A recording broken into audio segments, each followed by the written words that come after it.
Old Arn.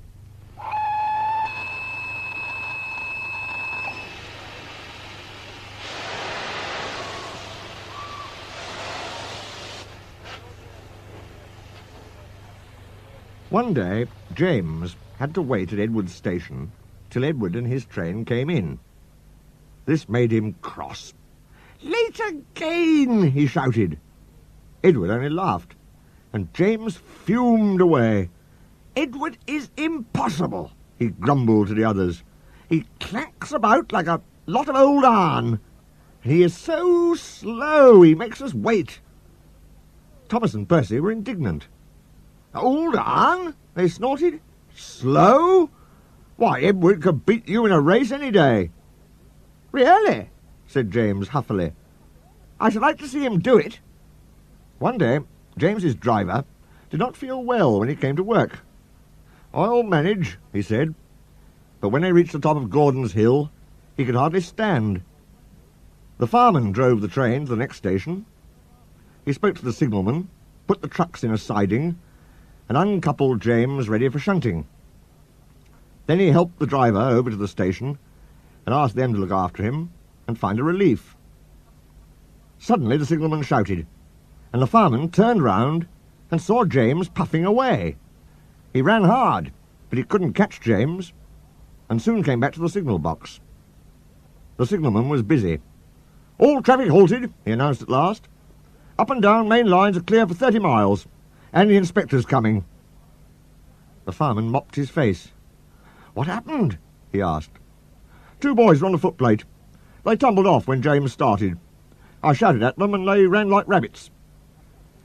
"Just let me catch them," said the fireman grimly. "I'll teach them to meddle with my engine." Both men jumped as the telephone rang. "Yes," answered the signalman. "He's here." "Right, I'll tell him. The inspector's coming at once in Edward.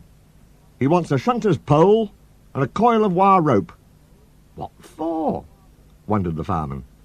"Search me, but you'd better get 'em quickly." The fireman was ready and waiting when Edward arrived. The inspector saw the pole and rope. "Good man," he said. "Jump in." "We'll catch him. We'll catch him," puffed Edward, crossing to the up line in pursuit. James was laughing as he left the yard. "What a lark! What a lark!" he chuckled to himself. Presently, he missed his driver's hand on the regulator, and then he realized there was no one in his cab. "What shall I do?" he wailed. "I can't stop. Help! Help! We're coming! We're coming!" Edward was panting up behind with every ounce of steam he had. With a great effort he caught up and crept alongside, slowly gaining till his smoke box was level with James' buffer beam. "Steady, Edward!" The inspector stood on Edward's front, holding a noose of rope in the crook of the shunter's pole. He was trying to slip it over James' buffer. The engine swayed and lurched. He tried again and again. More than once he nearly fell, but just saved himself. At last, "Got him!" he shouted. He pulled the noose tight and came back to the cab safely.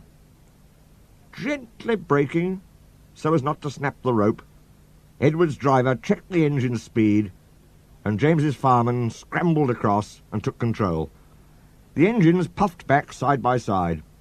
"So, the old iron caught you after all," chuckled Edward. "I'm sorry," whispered James. "Thank you for saving me." "That's all right. You were splendid, Edward." The fat controller was waiting and thanking the men warmly. "A fine piece of work," he said. "James, you can rest and then take your train. I'm proud of you, Edward. You shall go to the works and have your worn parts mended." "Oh, thank you, sir," said Edward happily. "It'll be lovely not to clank." The two naughty boys were soon caught by the police, and their fathers walloped them soundly. They were also forbidden to watch trains till they could be trusted. James's driver soon got well in hospital and is now back at work. James missed him very much, but he missed Edward more, and you'll be glad to know that when Edward came home the other day, James and all the other engines gave him a tremendous welcome. The Fat Controller thinks he'll be deaf for weeks.